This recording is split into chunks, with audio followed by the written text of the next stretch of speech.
Los profesores y alumnos de Hatha Yoga están convencidos de su capacidad para desarrollar la fuerza corporal y la seguridad, mejorar la flexibilidad y el equilibrio y fomentar la paz espiritual y la satisfacción personal.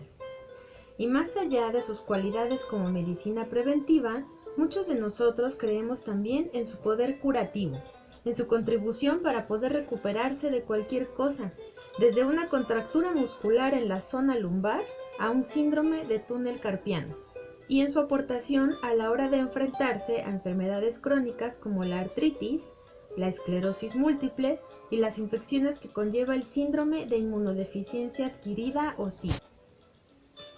Sin embargo, a pesar del reciente auge del yoga, la mayoría de médicos y científicos han tardado en aceptar esta disciplina. Es posible que muchos de ellos la vean como una actividad un tanto mística, una especie de religión sin apenas base científica. A la profesión médica, en la actualidad dominada a su vez por una fe casi religiosa en unos estudios aleatorios y controlados, el conocimiento adquirido a lo largo de miles de años de observación directa, de introspección y de estudio empírico puede parecerle poco serio. Pero a medida que en las últimas décadas el mundo occidental se ha ido abriendo lentamente a la cultura oriental en campos básicos como la acupuntura, al amparo de una mayor aceptación de la medicina alternativa en general, el yoga ha empezado a reivindicar sus derechos.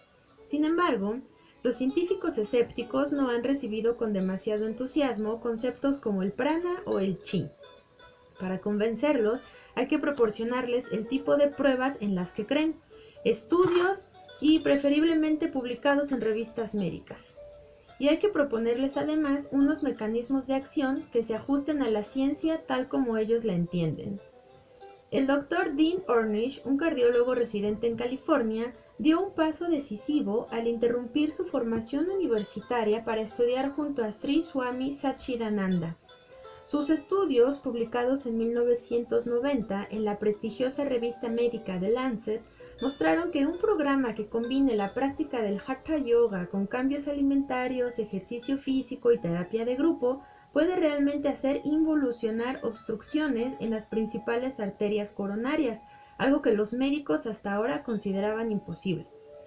En 1988, una investigación llevada a cabo por Marion Garfinkel de la Facultad de Medicina de Pensilvania y publicada en el Journal of the American Medical Association demostró que el Iyengar Yoga puede reducir efectivamente los síntomas del síndrome del túnel carpiano, una enfermedad de proporciones casi epidémicas en esta nuestra era informática. Cabe señalar que el estudio de Garfinkel solo duró 8 semanas y aún así esa intervención terapéutica mostró su eficacia. Los profesionales del yoga reconocen que si bien hay beneficios visibles incluso en una sola clase de yoga, los efectos más profundos son los que se van adquiriendo a lo largo de los años, incluso décadas, y no en unas cuantas semanas. El yoga es sin duda una medicina eficaz, pero es una medicina lenta. Serán necesarios más estudios para convencer a la profesión médica, pero es posible que esos estudios tarden en llegar. La financiación es un eterno problema. A diferencia de lo que ocurre con los fármacos, por ejemplo, no hay empresas privadas que financien una investigación científica sobre el Hatha Yoga. Dados los costes increíblemente elevados que generan los estudios a largo plazo, que son los que pueden demostrar una mayor eficacia, sospecho que tardaremos en ver el tipo de pruebas aplastantes que desean tener los científicos escépticos.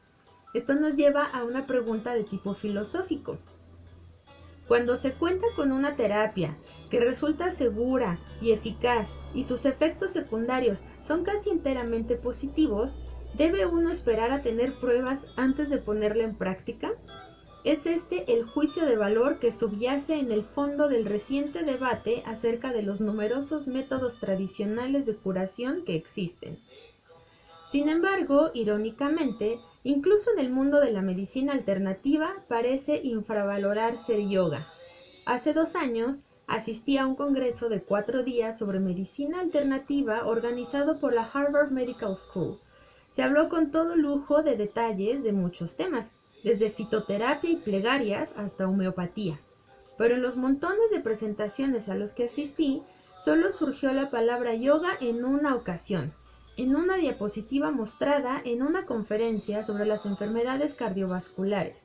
Aparecía esta disciplina en una lista de otras técnicas para reducir el estrés. El yoga es sin duda un recurso contra el estrés, pero reducirlo solo a eso sería infravalorarlo en grado sumo. Tal como están las cosas, el libro de David Coulter, Anatomía del Hatha Yoga, es especialmente bienvenido. David combina los puntos de vista de yogi entregado con los de antiguo profesor de anatomía e investigador vinculado a dos de las más importantes facultades de medicina norteamericanas. Él mismo se ha marcado el ambicioso objetivo de combinar el actual planteamiento científico de anatomía y fisiología con la antigua práctica del Hatha Yoga.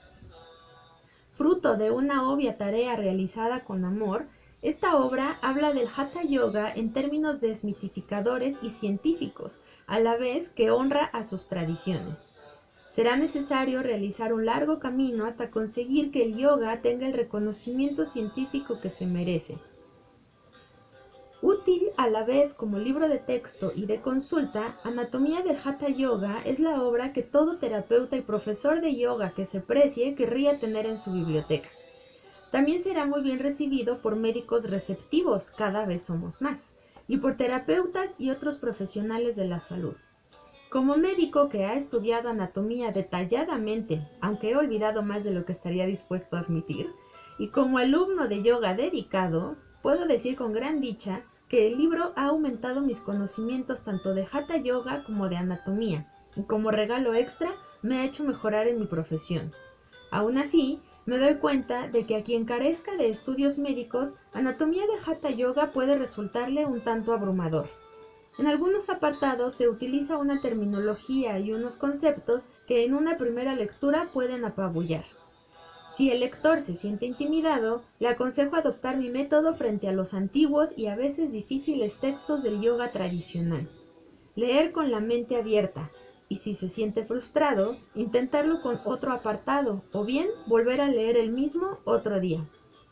En cuanto al yoga en sí, los alumnos aplicados se verán gratificados al adquirir un conocimiento aún mayor de esta disciplina. Dr. Timothy McCall, Boston, Massachusetts, enero de 2001.